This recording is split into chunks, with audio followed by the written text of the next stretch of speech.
Vanzant show. It was an interesting episode though, because I saw this clip of this brother, and I'm going to play this clip in a minute. But basically, this black man who was on the show was effectively saying that in 18 years of marriage, his wife never had to pay a bill. And the clip was, I thought it was interesting. I thought it was very powerful, and I thought that he was worth listening to. But later on, there was some complications. A lot of people came out and said that this brother was being he was kind of under a little bit of attack, from his family, from certain members of his family, for allegedly being emotionally abusive. This man, I don't have his name. Please type his name in the chat if you have it. I tried to look for it. I can't find it. But it's okay. It's not about him. It's not about this story. It's really about you. And so that's what I want to focus on. So we're going to get started right now. Hit the thumbs up button, hit the share button, hit the subscribe button. You're on drboystv.com, the home for intelligent Black people. And we're going to talk about this Iyanla Vanzant thing and this statement by this brother, and also what it means to be a man, what it means to be in a healthy relationship. So we're going to get started right now.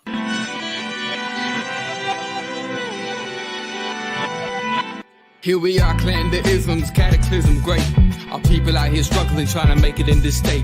Everybody out here doing it, but we the ones too late. Now family, we the ones who gotta delegate. Get that money in the power, never be fake. Stick to co-sign for 3. What did he say? Create jobs, support our own. Educate the same and buy back your home. Got 3 degrees, triple 10. 3 PhDs, now we on the CNN. DBTV, let's talk about negligence. Ignorance is bliss, but we can turn it to intelligence. Believe none of what you hear, half of what you see. Let's break it down here on Dr. Boyce TV. Here we are. All right. What's going on, everybody? I hope you guys are doing well. My name is Dr. Boyce Watkins. Welcome to drboystv.com, the home for intelligent Black people.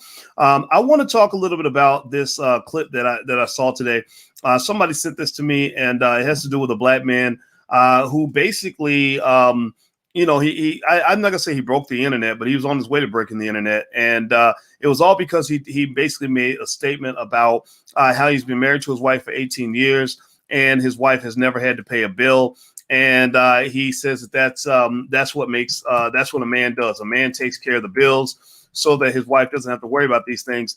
Well, shortly thereafter that, after I saw the clip and I shared it, a lot of people jumped in. And told me this brother was on Iyanla Vanzant's show, Fix My Life. And basically he was under fire. He was under a lot of fire. There were people, some members of his family that felt that he maybe was a little emotionally abusive and that he wasn't a perfect man. And I don't know the man's family life. I'm not here to really talk about that, but I am here to really talk about what I saw in terms of what I saw in his video and what I saw in the reaction to the video, and then what I saw in the reaction to what happened on the show. Now, if you want to know why I talk about relationships, it's because relationships and wealth are deeply connected. Now, if you don't understand how relationships affect money, then you don't understand relationships and you don't understand money. His name is Mark. I don't know his last name. Okay, so his name is Mark. So we're going to call him Mr. Mark. We're going to give the brother his respect. Because I on this platform, another thing we do is we like to give Black men a fair trial. We are not mainstream media. Mainstream media does not give Black men a fair trial. The court of law does not give Black men a fair trial. Nobody gives the Black man a fair trial. So in this platform, we give Black men a fair trial. We hold brothers accountable if we see a problem, but we also make sure that there's fairness in the room, because y'all know, give me a yes or no if you get what I'm saying. The world is not fair when it comes to how Black men are portrayed. The world is not fair in terms of how they respond to Black men. And pretty much everything a Black man does is negative. So give me a yes in the chat if you follow what I'm saying, because if you don't get what I'm saying, then you probably you won't get anything that I'm saying, and you don't need to be here. So anyway, so let's keep going. All right. So hit the thumbs up button, hit the share button, hit the subscribe button. I want to remind you guys as I remember this. I heard from speaking of Black men, I heard from the homie Ice Cube. Ice Cube is coming in either tomorrow or the next day. He said he wanted to come back and talk on drboystv.com. I'll let you guys know when that goes down. I have a lot of respect for Ice Cube. I think that what he did as a Black man was extraordinary, and what he did for the country was great, and it's certainly better than what a lot of these worthless politicians are doing when they spend a whole year to decide if they want to send you a $600 check. That just burns me up. But here's the deal. So this brother named Mark, I'm going to play his clip, and so give me a second to share my screen, and I'm going to play the clip, and then we're going to kind of sort of talk about Mr. Mark and talk about some of the reactions and talk about some perspectives that I think you might want to consider as you kind of analyze this black man. I encourage you to do it a little bit differently from the way white people might do it, because basically there's never been a black man in their eyes who wasn't completely worthless, apparently, unless he was gay or weak or beta or feminine. So let me play the clip, and then I'm going to give you my raw reaction to the clip. Then we're going to go deeper and talk about some of the other realities in terms of what happened with the Iyanla show, and we're going to have a full, intelligent conversation. So here we go. I've been married to my wife for 18 years, going on 19 years. My wife has never paid a mortgage payment. She's never paid a gas bill, electric bill. She's never paid a cable bill. She's never had to pay insurance for her cars. I pay for all that, but that's what a fucking man does for his family.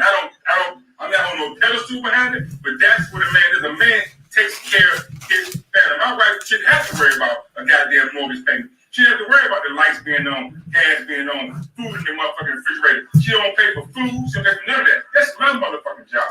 A man that got 8 children and 12 grandchildren. And I've never been under one child support order in my life. And you take care of all of them. You do for and I do for all my kids. Whenever they need me, all you gotta do is call their daddy, and I'm right there. So if you meet a motherfucking nigga that can't treat you the way your father treats you, you don't need that motherfucker. All right. So that's what he said, and he said it, and it was said, and it was out there. So let's talk about let's separate. But in order for us to understand this, let's separate the man from the words, right? So let's assume that these words came out of anybody. Let's say these words. Think of the man you admire the most in your life, and imagine him saying those very same words. That a man should do whatever he can to make sure that his wife has nothing to worry about, that he is as the best provider he can be, that he will hustle to protect and provide for her by any means necessary, that he will provide for his children by any means necessary. Let's look at that comment in a vacuum for a moment, right? Let's separate it. Let's not look at it as in a multidimensional way. Multidimensional means you're going to think about who said it, or what other issues he might have, or whatever. Let's pretend like it came out of the most perfect person that you've ever met. How many of you, give me a yes or no, how many of you felt a little bit inspired by what he said? How many of you at least felt like, man, okay, that's what's up. Like, that's cool, right? Maybe that's not the life you choose, but ladies, how many of you would be proud if you had a good man? Let's assume he's a good man in all the ways that matter. How many of you would be proud if a man spoke that way? Like I'm gonna make sure my woman is good. I'm gonna make sure my woman is fine. I'm gonna make sure my kids are good. I'm out here. I'm gonna hustle for that. Right? How many men were inspired by that? How many of you brothers kind of looked at that and said, okay, I can relate to that, right? Give me a yes or no. Okay. All right. I see Christine says, yes, I'd be proud. Angela says inspired. Okay. Asha says I did. Okay. So here's the deal. All right. So I think it's important, if you're talking about what this brother said, to separate the message from the messenger, because what I saw online was a lot of people going into that Iyanla episode. And in the Iyanla episode, he didn't come out shining like a star.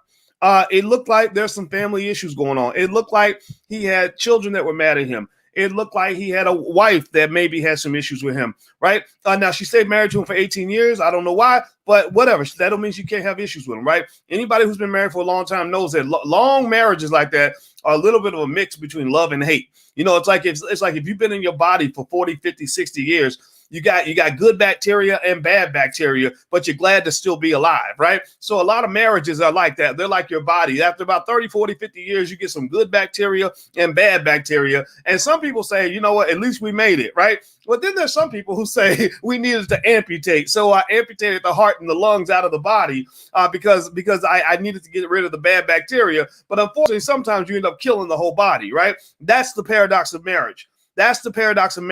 18, 20, 30 years of marriage is rarely, this is Uncle Boyce talking based on experiences, not scientific analysis. I did not read this in a book. I read this from the book of life and the book of God and the book of experience. And rarely have I ever seen any marriage last 20, 30 years that was just picture perfect, just as delightful as whatever fantasy somebody shoved into your brain when you were 7 years old. That's just the truth. That's the honest God truth. Now, here's the deal. Now, Angela, don't ask me about my teeth, because I went to the dentist today. I'm trying to have dental health. I'm a black man trying to do better. See, y'all can't beat up on brothers when we're trying to do better. I don't want to die from a heart attack because I didn't take care of my teeth. So I went and got some dental work, and y'all been making fun of me for months because I'm in the middle. It's a 6-month process. So they're gonna go in and they're putting the implants in. So by the time I'm done, I'll have this picture perfect smile, right? Which I never had because I didn't take care of my teeth when I was young. So I'm just trying to do better. Don't make fun of me. Please don't make fun of me, and don't distract me, because y'all know how I get. So here's the deal. Let me tell you a little story. Hit the thumbs up button. Please hit the thumbs up button if you haven't done it yet. Let me tell you why this story, why his statement inspired me a little bit. It made me proud. Because maybe I'm old school. I'm Southern. My daddy had a little bit of that in him. Very proud. My daddy was like, the reason I think T.I. is my favorite rapper is because my father was a lot like him, just like a proud Southern black man who took care of his family, who would kill you for his kids. Like, you mess with me or my sister, you're gonna come up missing. My father, I can say my father has actually killed people, and he's probably done things that he probably didn't tell anybody about either, right? So that was the culture I saw growing up. Some people will probably call that toxic masculinity, but I can also say that he and my mother were married for 46 years. And if you say any negative shit about my daddy, my mama might come kill you first. Just so you know, they ride together like that. That's what they've been doing for 46 years. So one day, Alicia and I, the black woman I love, we were out running, and we were running on this path. And on this path, and some of you have heard my story on this, but I got to repeat this story because it's relevant here. And we're running down this path, and we saw this goose. Anybody who follows me real close might have been there the day we ran into the gangster goose. Anybody remember the gangster goose? Give me a yes or no if you knew about the gangster goose. So we're running, and there's this goose, and he's right in the middle of the path. And I'm sitting there thinking, okay, he's a goose. Like, what can a goose do? So I'm like, okay, let's just walk around the goose. Alicia's like, so what should we do? I was like, it's a goose. Come on, like, let's walk around the goose. So we start walking around the goose, and the goose like scoots over and gets in the way. And I'm like, well, what are you doing? Like, I get moved, damn it. All right. So we go to the left. The goose moves over to the left. Like, you're not walking past here. Right. And then I'm like, okay, all right, man. All right, I'm done playing with your ass. All right. So I'm like, come on, let's just go. And so I start walking, and I take a step, and the goose, like, he freezes, and he gives me this look. And I'm like, is this goose going to fight me? Like, what is about to happen here? So then I take another step, and a couple rocks move, and then his wings pop up. Like, I'm about to fuck you up. Like, this goose was ready to really fight a grown-ass man, right? And I'm like, what is going on here? And then I'm like, okay, boys, you're not going to get pumped by a goose. And so I take one more step, and his neck, I swear to God, this little tiny goose, his neck stretches like this. He made himself taller. Like, if you take another step, I am going to fuck you up, right? And I'm like, what is going on? Why is this goose, like, messing with me today? Like, and I got a little, I was like, okay, Can geese hurt people? Like, because animals have powers you don't know about. So I'm sitting there thinking, geese, can they poke your eyes out or something? And I didn't want Alicia to get hurt. So we were like, okay, we're gonna back up. This goose is, and every step we took back, his neck went down, his feathers went down. He reassumed his relaxed position when he knew we were walking away. I couldn't understand why this goose was getting gangster with me, ready to fight me to the death. Well, I looked over on the side of the road, and you know what I saw? I saw a little female goose who was sitting on some eggs and didn't have a care in the world. She didn't even know that her husband was about to throw down with a grown-ass man. Like, she didn't even know. She didn't even care. All she was thinking about was taking care of her babies and making sure that they're nice and warm so they can be hatched in a healthy fashion, right? And when I saw that, I said, you know what? I gave him props. I said, okay, I get it, brother. All right, man, I'm going to leave you alone. All right, you go protect your woman. I respect that. Right? Now, here's the thing. This goose, nobody ever taught him what it means to be a man. Like, no, he didn't go to school for that. He didn't go take a class. He never watched Fix My Life. He was never trained on manhood. He just instinctually knew that his job was to protect his woman so that she could peacefully protect his young, right? That's what his job was, to make sure that she didn't have to worry about protecting herself so she could focus on reproducing his kids, right? I kind of think that maybe is part of the way things are supposed to work. I'm not saying that in this modern society and everything else that we have, where gender roles are all over the place and we're confused about who we are, some of that may be right. Maybe some of these things are an improvement. But sometimes just because you think something's different, just because something's progressive or so-called progressive, that does not mean it's better. Right? Just because it's different doesn't mean it's necessarily better. And one thing that this brother said in this video that was interesting, that made me think about the gangster goose, is he said, my wife gave me I think it was 8 children and 16 grandchildren. It was something like that, or 6 children and 12 grandchildren, right? He said that's her job. Her job is to have my kids, protect my children, take care of my house. That's it. I will just say this. I approve this message. I approve this message because I'm gonna tell you, when I see some of the relationships we got out here, some of the crazy circus families that we done created out of white supremacy, these weird ass situations that we got where we just got to make it work. Some of us ain't got as much sense as a damn goose. We don't have as much sense as that goose. Some of our men don't have the courage of that goose. And some of our women don't understand it ain't got to be that hard. Being a mother is the most important job you will ever have in your life. But we live in this world where people act like being a mother is some sort of stupid little weak ass part-time third tier job that doesn't have any relevance. Do you all understand that that if mothers stop doing their jobs tomorrow and stop raising children appropriately, that our whole fucking society would fall apart? Do y'all understand how fucked up our world would be if we think about this, when they look at the history of serial killers. I'm marrying a therapist who understands serial killers really well. She just happens to. Hopefully, she'll never become one. And do you know that when they study them, most of the time it's because they didn't get hugs from their mother, or they were rejected by their mother, or something like that, right? So imagine if mothers stopped doing their jobs, then we would have a whole world full of crazy ass serial killer drug addicts who are doing all kinds of ridiculous stuff, making the world unsafe for everybody. So I'm just going to say this. This is Uncle Boyce talking. There's nothing scientific about what I'm saying. I'm just going to tell you that I think that anybody who convinced us that being a mother is not an honor and a privilege and an important, very important job, the most important job of our society, if not one of the most important, is out of their damn mind. I think that they're wrong. I think that we're backward. I think that when people are like, oh, well, you know, you're going to have that baby, but you got another semester of college. So just abort the little damn thing. Just kill the little baby. But I don't want to kill my baby. Well, just do it, because finishing a semester of college so you can get a job at Applebee's or wherever, that's more important than actually raising a child. I'm not telling you what to do. I'm not here to tell anybody what to do. I'm just here to say that the world is stupid. The world is crazy. Or this idea that you're supposed to be raising 3 or 4 kids all by yourself and working a full-time job, leaving the house 13, 14 hours a day, where your kids are home running rampant, becoming hookers and killers and gangsters and thugs and all that because their mama ain't around. That's not the way it's supposed to be.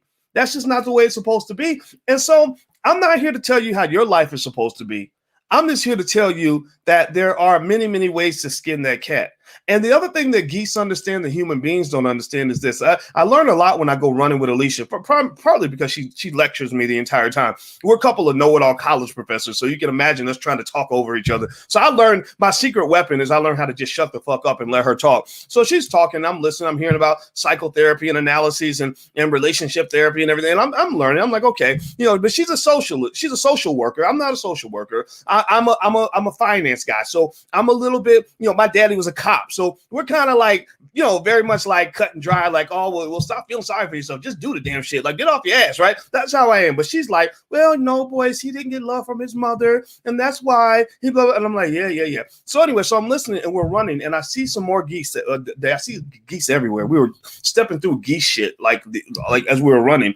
And it's really nasty. And so, but these geese, so I see these geese. And I never see the geese like by themselves most of the time, except for the gangster goose who was basically protecting his woman. We see them like in packs of like 100, right? The geese don't roll independently. They tend to roll in these big old groups. They're like gang affiliated. Like this one is like 100 of them. And here's the thing. Nobody taught geese to roll as gangs and to roll as cliques. Geese understand instinctually that you are stronger together, that you are stronger when you are a unit. Now, you might say, well, ask me, where are you going with this, boys? Why are you talking about geese so much? Well, so I'm going to tell you where I'm going. Well, when I see the geese getting together as a collective, I'm really seeing how human beings are best able to survive. I'm seeing family. I'm seeing unity, right? I'm seeing something, a lot of us don't have the sense of a goose. A lot of us, there are so many of us who have been taught that you're supposed to do everything by yourself, and you strong black woman, you don't need no man, and you can just go out here, build your business, just do it all alone or whatever. And the damn geese are like, that's stupid, man. You get things done better when you're together. You're more protected when you're together. That's what family's all about. Any community, any country where there's wealth, typically most of that wealth is family wealth. You are able to get more done when you are together as a unit, as a family. And this whole rugged individualism is crazy and stupid. It will stress the hell out of you. So the geese understand things that we as human beings don't get. And I like what this man said. If I separate the message from the messenger, because I don't know the messenger, all I know about the messenger is what Iyanla Vanzant told me. And I don't trust media when it comes to the black man. I'm sorry, I just don't. Right. And so without evaluating the messenger, I approve the message, not because I think that's the only way to survive, not because I think women should have to stay home. In fact, I'd be a hypocrite. My woman doesn't stay home. She has a great career. She's a full professor of social work who writes research papers and books and speaks and does all kinds of stuff. That she sees clients. She does all of that. But here's the funny thing. Here's the interesting thing, though. If she came downstairs one day and said, "Boyce, I want to have another baby, or I want to adopt a baby, and I want to stay home full time and focus all of my energy on making sure that we properly raise that child." Do you know what I would say? I would say, no problem. And I would be very proud to be able to say, no problem. Right? So I would just say this. There's a difference between women having to leave the children to go work because they want to, or women leaving the children to go work because they have to. And I think also you must ask yourself, are children better off when their mothers are spending more time with their boss than they are spending with their kids? This does not in any way attack or discredit those hardworking women out here that are kicking ass and taking names. We know what y'all doing. We know you're killing the game. But there are mothers that really are putting like crazy time into their children who are killing the game just as much as that mother who's sitting in the corporate boardroom or building that business or whatever. There's no sort of dismantling or somehow discounting one contribution over the other. And really, if you want my bias, I put my money on the mother, because you're planting seeds that are going to last many generations and beyond. If you're working hard for that white man on that job, he's going to replace you within a week after you die at your desk because you worked yourself into the ground. So I think balance is the answer here, right? Now let's talk a little bit about this brother a little bit more. Okay, first of all, hit the thumbs up button. Please hit the thumbs up, share, and subscribe button. This is drboycetv.com, the home for intelligent black people. Also, yourblackworldtv.com is a platform we have where we have all black conversations. So subscribe to yourblackworldtv.com. We're building black media. We really need your help in order to do that. Please hit the notification bell too. That notification bell is really important, so you'll get notified when we go live. Because I want to elevate this conversation. I don't want to get into the gossip of what this man does or does not do, but I think it's important to have a holistic conversation. This is Uncle Boyce talking. This ain't even Dr. Boyce. But I think family and wealth are deeply related. Relationships and wealth are deeply related. So it's important to understand both so you can achieve your goals. E40 had this great song that I played it on my Instagram, and it was called Mob. And one thing he said is something about it's about building relationships, right? He's talking about rapping, he's real super creative, right? And he's basically talking about making money. It's about relationships. So relationships are very important. That's why I talk about relationships, because if you want to have money, you got to have good relationships. So here's the thing. If you assume that this man is not a perfect father, right?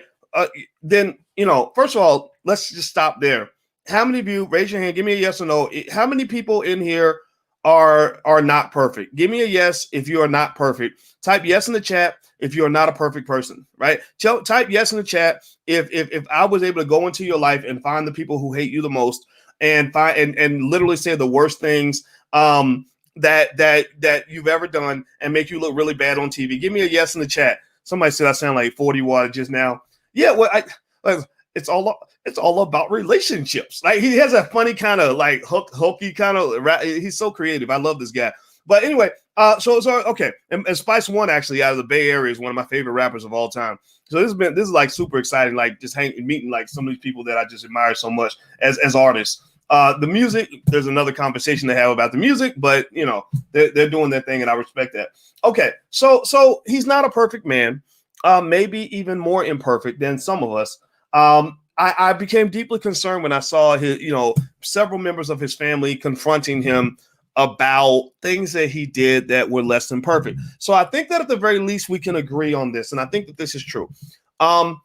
If you listen to the man's clip, and I'm gonna play the clip again one more time so we can hear it, he doesn't say that the only requirement for being a man is to be a provider. He doesn't say that being a provider guarantees that you're a man. It sounded to me like he was saying that being a man, one of the main conditions of manhood is providing and protecting, right? That doesn't mean, so there may be a list of 5 things required to be a good man for your woman. It depends on the relationship. Every relationship specifically negotiates its gender roles, in my opinion. I think every relationship, you got to communicate so you can each understand each other, and you decide, okay, I'm going to do this, you're going to do that, right? So I don't think there's any sort of one size fits all. But if you watch his clip again, and I'm going to play it again, I don't think he said that this makes me a perfect man or that this is all that a man needs to do. I think he was basically saying that his source of pride, the area where he's getting it right, is that he's providing for his woman. So let me play this clip again so we can kind of hear his words, so we can kind of decipher what the brother said. Because I told you, black men get a fair trial on this platform. We're not going to let them off the hook, but we are going to be fair. So let's play the clip again. Here we go. For 18 years, going on 19 years, my wife has never paid a mortgage payment. She never paid a gas bill, electric bill. She never paid a cable bill. She's never had to pay insurance for her car. I pay for all that, but that's what a fucking man does for his family. I'm not on no pedestal behind it, but that's what a man is. A man takes care of his family. My wife shouldn't have to worry about a goddamn mortgage payment. She doesn't have to worry about the lights being on, gas being on, food in the motherfucking refrigerator. She don't pay for food. She don't pay for none of that. That's my motherfucking job. A man got 8 children and 12 grandchildren. Say it again. Okay. And I've never been under one child support order in my life. And you take care of all of them. You do for and I do for all my kids whenever they need me. All you gotta do is call their daddy, and I'm right there. So if you meet a motherfucking nigga that can't treat you the way your father treats you, you don't need that motherfucker. Okay, so let me just tell you a couple. Let me tell you a couple things I observed in this clip. First of all, I don't care what Iyanla says. This man's whole family does not hate him. I know they paint it out like this. They, when they go after a black man, unfortunately, sometimes it ends up looking like another episode of Surviving R. Kelly. Where they have 10,000 people that know you, but they'll pick the 5 people who hate you the most and literally make it seem like the whole world hates you because those 5 people hate you, right? You know what I'm talking about, right? And that to me is a problem because I want to see a balanced perspective, right? So if I was really to find out where we can help this man become a better man, assuming that that's what the family wants to do, it wouldn't be a matter of me only listening to the people who are pissed at him at that moment, right? Or if you are pissed at him, I would say, okay, tell me 3 things he doesn't do well, and then tell me 3 things he does do well, right? You can tell from this clip that his whole family doesn't hate him because there's somebody in the background saying, that's my daddy, or I'm proud of you, or way to go, or say it again, right? Did y'all catch that? Did y'all hear that? He had relatives cheering for him and saying, that's right. We are so proud of the fact that we got this father who goes extra hard to make sure his family's provided for. Just because he is assuming that this is true, we don't know what he does as a provider, but just because he's not perfect over here, that does not mean that he can't be proud of what he's accomplished over there. Right? Like imagine if you went to school and you made an A in one class and a D in the other, and somebody said, well, you get a D for all your classes because you got a D over here. That's what they do to the black man. A black man, in many cases, will do 5 things really right, really well, and 1 thing wrong. And then they'll say, well, you did 6 things wrong. You did 6. It's like, no, I did 5 things right and 1 thing wrong, motherfucker. Fuck you and stop that shit. This is ridiculous. And it goes back. You saw that same sort of crazy venom back in the political arena. When everybody wants to forgive Joe Biden for killing and incarcerating black men for a living, hundreds of thousands of black men go to prison because of Joe Biden. It's like, oh, well, he's changed. We can forgive and forget. But then Ice Cube comes along and says, we should do something for black people. Oh, that raggedy nigga. What's wrong with you? Sit down and rap. Shut up and rap. Nigga, what's wrong?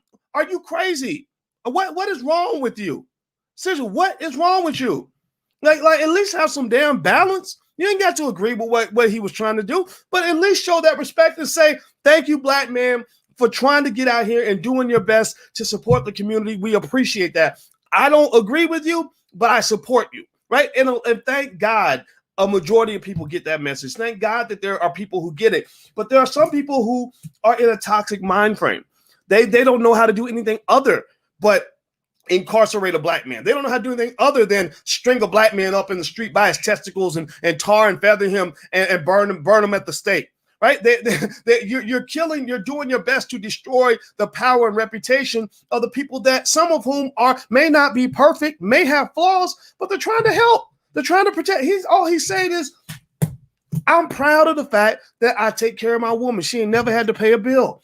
He's also saying that real men should be doing that. He's challenging black men to do better. He's saying to those wimpy ass black men, you know, those guys that 35 years old sitting in their mama's basement in the drawer smoking weed and playing Xbox all day. He's saying, get up off your ass and do your best. Try, take care of your family. That's what he's saying. Good. Okay, can we at least clap for that? Right? He's saying to his daughters, he's saying that if a man does not treat you as well as your father, at least in the provider category, right, then that's not a man that's worthy of you. And I'm sitting here like, okay, I agree with that. I agree with that. My kids call me. They ask me for stuff. I like coming through for them. And when I hear about you hanging out with some guy who wants to have a baby with you, but can't come through for you, that makes me want to find him and kick him in his nuts because he's clearly not a man. But it also makes me mad at you to say, why would you sleep with him? What is wrong with you? Right? What kind of decision was that? Right? So I personally think that this is all overblown. I hate it when people send me this clip like, well, that this guy, he's blah, blah, blah, blah, blah. No, she's cool, I guess. I've never met Iyanla. Dr. Steve Perry, good friend of mine. I love Steve Perry. Very smart man. I'm sure Steve helped the situation. But in those scenarios, what I think that here's what I'm really getting at is that sometimes when we are overly critical and we work too hard to undermine a man because he's not perfect, you end up throwing the baby out with the bathwater. You take a black man who might need some guidance on how he can do things even better than before, and you destroy him. You eliminate his relevance to the family. You say, well, he's toxic masculinity. She shouldn't stay married to him. He's a terrible person. Look at him. Well, I bet you there are probably some good things that his children experience from knowing that they could grow up in a household where their parents stayed married for 18 years.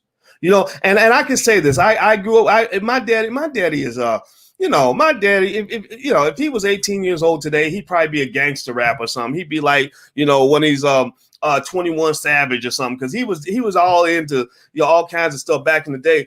So he wasn't a perfect man. And I'm sure some feminists would have told my mother that she'd be better off leaving him. But let me just tell you a little secret. We as children really appreciated the idea that we could come home and know that one of our parents wouldn't be missing that day because they got into a fight and decided to divorce each other.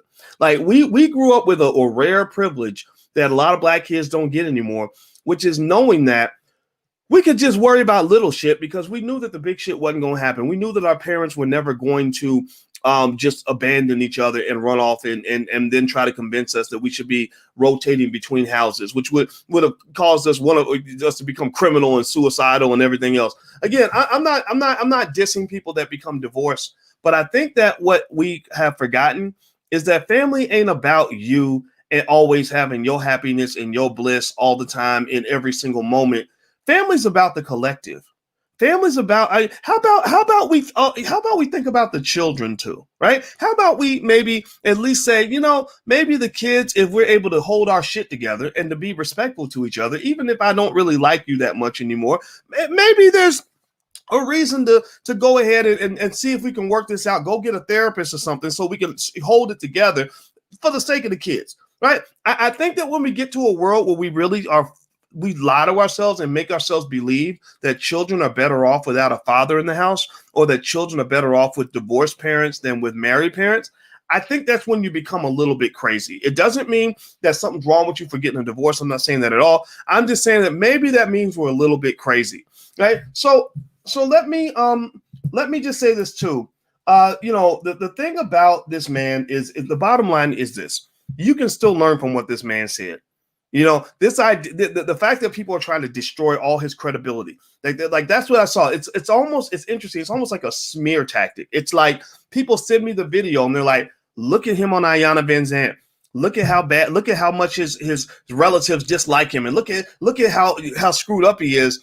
And so it's almost like I'm like, okay, so you're telling me that because he's not perfect, that what he said is not relevant, that literally anything he does from this point on is going to be considered evil. He could buy an ice cream cone for a 5-year-old, and that would be an evil ice cream cone. Like people don't have the ability to discern, to understand that ain't none of y'all motherfuckers perfect. I'm sorry, including Iyanla Vanzant. Iyanla Vanzant got her own shit. Did anybody ever read about her divorce and her messed up relationships where she had to go explain her shit to the world? I'm not dissing Iyanla at all. I'm not saying Iyanla is extraordinarily screwed up. I'm just saying that she ain't perfect, right? And neither is he. And maybe these imperfect people can each give each other advice because we stopped listening to black men. Some families have, and you agree with me, actually. Even if you disagree, you agree with me, because nobody can tell me that it's fun to be a single mother with 3 kids struggling to pay the rent, where you're spending more time with your white ass boss than you're spending with your own damn offspring. And then you wonder why your kid grows up and he's hooked on drugs, or he's out killing people, or your daughter's selling whopping in the middle school bathroom because ain't nobody around to give her no fucking guidance. It's because she's supposed to have 2 parents raising her, not one. That's the reality. That's the truth. That's the uncomfortable truth that we don't want to accept because we want to be so modern. We want to fit in with integration and Eurocentric thinking, right? Because that just makes us so trendy and smart and cool. Yeah, you keep doing that. Here's another thing. Another thing I find that's really interesting is that when you flip the gender, you find the conversation often changes as well. We start to see some of the bias that exists. We know that biases exist against the black man, and we talk about those on the black woman and the black man. We talk about those on a regular basis. But here's one thing I want you to flip the gender, right? So here's this guy. Again, he's not a perfect man. Apparently, I'm assuming that his relatives are, have legitimate gripes about whatever deficiencies he may have, and I'm not going to deny any of that. But he's basically saying, this is the one thing I'm good at. I am a good provider. I'm a proud provider. That makes me more of a man that I'm a provider, right? And I agree with that, right? Because he wouldn't be more of a man if he stopped providing. Like, he wouldn't be a better father just because he said, well, you know what? I want to be a better dad, so I'm going to stop paying the bills, right? So this idea that we're taking the more negative side of who he is, and we're spilling that over into the positive to say, well, since he's got the negative over here, that makes it all a negative. No, there's nothing negative about a man who wants to pay the bills and make sure his wife is good. Well, it reminds me, here's what it makes me think about. You ever hear, give me a yes or no if you've ever heard this. Have you ever seen maybe a woman who is accomplished in her professional life, right? Who has figured out how to go and accomplish amazing things on her own. Maybe she went to medical school or law school or started a business, or she rose up the corporate ladder, or she became Secretary of State or whatever. And she brags about how great she is on her job, like how powerful she is. She works next to Joe Biden, so that makes her better than any black man who ever lived because she's closer to white people, and she's risen up the corporate ladder, and she feels like she's the shit. She feels like she's the boss. And then, and I've seen this. I have one friend in mind that had this problem, and I give her a credit because she came to me and explained this problem. So then she said she would come home, and she had a hard time respecting her husband because her husband had like a regular job. I think he worked at UPS. I don't know if he was the milkman or whatever, but he had like a regular job. So she's going off to work. She's a high-flying corporate champion, employee of the year, whatever, and getting raises and promotions, making 6 figures. And she comes home to this man who's working at UPS. And she said that that bossy, like queen bee that she was at work, that made that testosterone she carried, that made her a bossy person at work, she would bring that home to her husband, and it would be a problem, right? Because men don't like that. Men don't like to. Most straight men don't want to date another dude, right? So you come in with dudeish competitive energy, you're gonna get the same energy back, and it's gonna become a conflict, right? Nobody wants to nurture a big wet rock. Right? When you come in with masculine energy, competitive energy, it's like a man sleeping, not replacing his pillow with a big wet rock. A man is not going to want to nurture and cuddle with a big wet rock. He's going to kick the rock out of his bed and find a pillow, right? So she came home with this big wet rock personality, and lo and behold, her marriage has failed. I think she had 2 or 3 divorces or something like that before she was 35 years old. And it was because she had to kind of go back and reconcile that she realized that she had some sort of, I don't know if you want to call it toxic femininity or toxic feminism or whatever, but whatever the female version of toxic masculinity is, which this man may very well have. I don't know this man. I don't know. For all I know, his relatives could be telling the truth about him. But maybe that's what it is. Maybe he's got a little bit of, of this idea, this false idea. This is an old-fashioned concept that existed maybe in the 30s and 40s, where there were men who thought that if I provide and I pay the bills, that's all I have to do. That if I bring home the bacon and I make sure my wife doesn't have to work, then she's got nothing to complain about. I knew a lady who a long time ago who was getting abused by her husband, and she wanted to leave, and her mother came by the house, and her mother went to the refrigerator and said, "Do you understand? Your refrigerator's full of food. You have nothing to complain about. I don't want to hear it anymore." Right? I think that's wrong. I definitely know it would not work. Right. And I would encourage men to understand that fatherhood and manhood and masculinity and husbandhood and whatever type of hood you're trying to live in, it's multidimensional. Right. It can't just come down to bringing home the bacon. But here's the thing. There's a concept in mathematics called a necessary condition versus a sufficient condition. A sufficient condition means that it gets you to the finish line. Sufficient means it's sufficient for you to achieve your goal. Right. Necessary means that you have to do it, but it's not sufficient. You have to do it, but it's not going to get you to the finish line. Right. So, for example, it's necessary. In order to be married for 50 years, it's necessary to stay married for at least 2 years. But it's not sufficient. 2 years is not the same as 50 years. So I think that what he's saying is this. He's saying that a necessary condition of manhood, you pay attention now, stay with me on this, that a necessary condition of manhood is to be a good provider. That if you cannot provide, meaning that if your woman is struggling financially and you're not doing your absolute best on every level to try to fill that void, then in his mind, you haven't come through as a man, or at the very least, you're less of a man. I definitely think if she's got your children and you're not doing what you can to provide for those children, then I'm going to question that manhood. Although we know that there are some situations where it's almost impossible to get access to resources or whatever, but still, women tend to be attracted to men who can provide more, and there's a reason for that. It goes back 100,000 years. You're not going to change that no matter how much of a feminist you want to be. Women are going to be attracted to men who can provide, especially when resources are necessary. So I don't think that what this man said was necessarily problematic. I think what he said in the video was great, actually. I love what he said in the video. I think that what we have to do is realize that when people are attacking him for standing up and beating his chest and saying, "I'm a man and I'm proud of it," that you are maybe inadvertently taking away the best parts of black male competitive nature, right? Men tend to be at their best when they're strong, when they're competing. And the same way a man has the power to make a woman feel beautiful, or a man has the power to make a woman feel loved, right?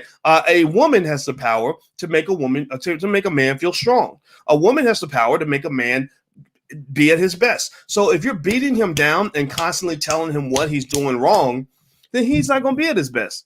He's either going to shrink into this little ball of a bitch that you're turning him into, or he's just going to fucking leave. He's going to walk away. He's going to say, "You know what? I'm out. There's too much criticism.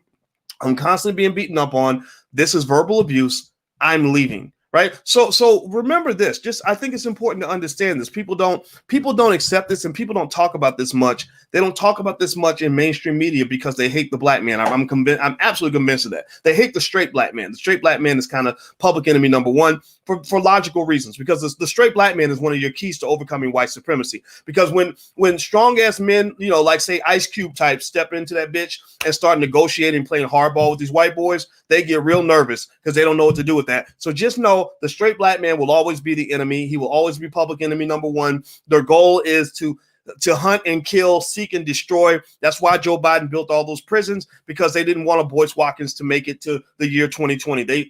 There's another Boyce Watkins twin. There's probably 3,000 of me locked up in the penitentiary right now because they got caught in the mousetrap. So let's just be clear, that's a real thing. But in this space where we actually love our black men and want to see our black men at their best, assuming that they're not engaged in toxic behavior or harmful behavior or seeking to harm others and seeking to use their power to provide and protect, I'm going to tell you this. This is just me. Maybe I'm biased on this, but I believe that the secret to the black community's rise over white supremacy is going to come from the straight black male. It's not going to come from the gay guys. No disrespect. If you're gay, you're welcome to be here. LGBT, no problem. I'm not going to put the flag up, the rainbow flag. We don't do that. No disrespect, but I don't hate you. I promise you, I don't hate you. But it's not going to come from that community. It's not going to come from the beta males. It's going to come from the men who are not afraid to be alphas, right? And what I saw with this man was I saw alpha energy. I saw leadership. I saw pride. Sure, it may come off a little bit cocky. He's doing a little bit of a King Kong thing, right? But go to the woods. Go watch animals. And gorillas walk up there and they beat their chest and they tell you where the territory's at, and they're like, I got this. You come. That gangster goose, when his neck stretched out to the point where he was 6 feet tall or 5 feet tall, like that was toxic masculinity, if you want to call it that. That was him thumping his chest. That's what men do. That's what we do. Right. And I think men, this is my advice for the men. If you have that in you, then let that shit out. Let that shit out. I go back to Powernomics all the time. There's Dr. Claude Anderson who wrote this book. He's a man's man. He ain't no little punk. He ain't no wimp. You can't intimidate him. When he came out to the internet, people are talking crazy and saying this and saying that, and he handled it like a soldier. He's a Marine. He doesn't let you talk. You can't just chatty patty him into submission. He doesn't fall for that stuff. And one of the things he talks about with power is that in Powernomics, he says that power is the ability to pursue your agenda despite the opposition of others. Right, that basically the black male will truly empower the community and pursue power when he moves forward with his agenda despite the opposition of others. And so let me give you a real life example of Powernomics in action and masculine energy in action, where you're pursuing your agenda despite the opposition of others. So when I talk to Cube, Ice Cube, right in the middle of all the chaos and so many people, millions of people talking crazy about him, we gonna cancel you, we hate you now, blah blah blah blah. I said, so how you doing, man? How you feel? How you feel about all this stuff that's going on? You good? He's like, man, I don't care. Like literally, he did not care. Literally, and I said, okay, that's my guy, right? He's not pretending. Like he really is serious about this, right? Because at the end of the day, that's what you're seeing in a lot of media. People will always use media and propaganda to do everything they can to destroy the image of the black man in America. I personally think this is where this is where I get passionate, because I told you, I love black folks. I want to see black people win. I want to see black families win. I want to see black women win, but I don't want to see women having to run out there with the sword and the shield because the men are sitting in the back. I don't want to see that. We ain't supposed to be in the back baking cookies with an apron on, sitting there like little punks. We are not women. Men and women are not the same. Men and women have different energy. And in our household, there's complete freedom and complete room for my wife to be whatever kind of woman she wants to be. But one thing she can never be, she will never be allowed to be in my house, in my spaces. You will never be the man. You will never be the man. You will always be the woman. I'm going to be the man. But there's power in both. There is power in both. Felicia Rashad, one time I met Tempest Bledsoe, who played Vanessa on The Cosby Show. She has been in a long-term relationship with my brother. He played Ron from a different world.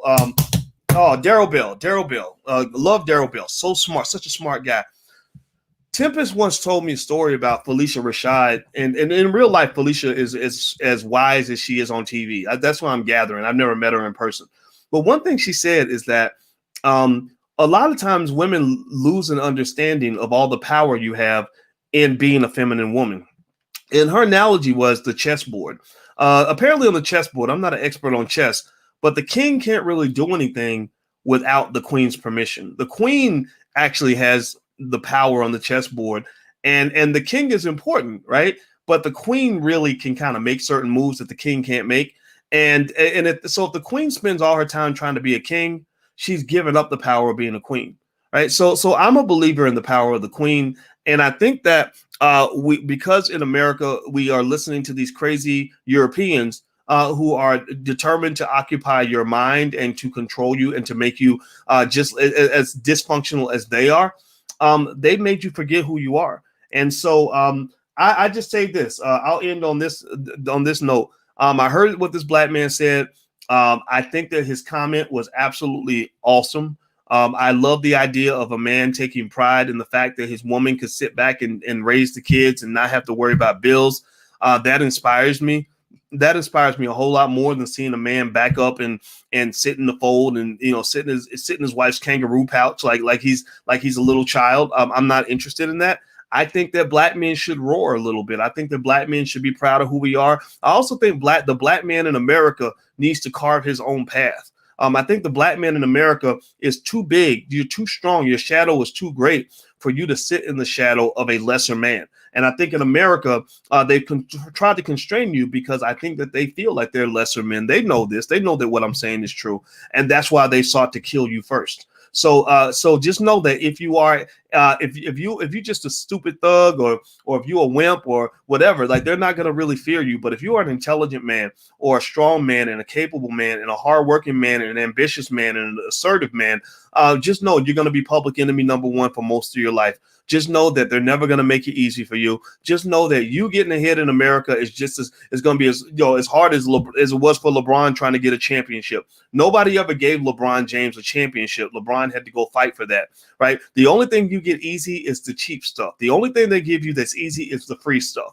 The stuff that they give away is the stuff that they don't actually want. If you're going for the prize that they actually value, then you're going to have to fight for that. And you're going to have to fight without spending too much time worrying about what people think.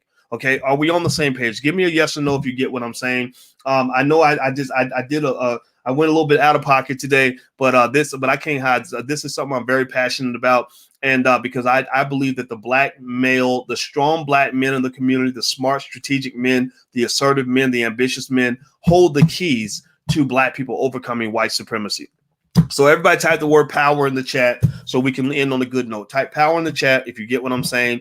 And I'm going to get on out of here, guys. Hit the thumbs up button, hit the share button, hit the subscribe button. And also for black men, we do have a resource for brothers. If you want to go to the blackbosschannel.com, that's where black men gather and have black male conversations without interference from anybody. They can talk about whatever they want, however they want. And the conversations are really interesting. So those who want to hear from black men can go subscribe. Those who are black men should definitely subscribe. So it's the blackbosschannel.com. There's a URL on the screen. I'm out of here, guys. Have a good day. Thanks for listening. I'll see you soon. Peace.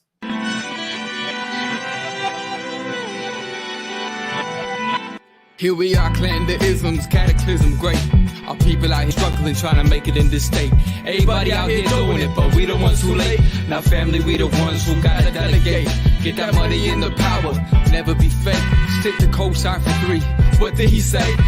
Create jobs, support our own. Educate the same and buy back your home. Got 3 degrees, triple 10. 3 PhDs, now we on the CNN. DBTV, let's talk about negligence. Ignorance is bliss, but we can turn it to intelligence. Believe none of what you hear, half of what you see. Let's break it down here on Dr. Boyce TV.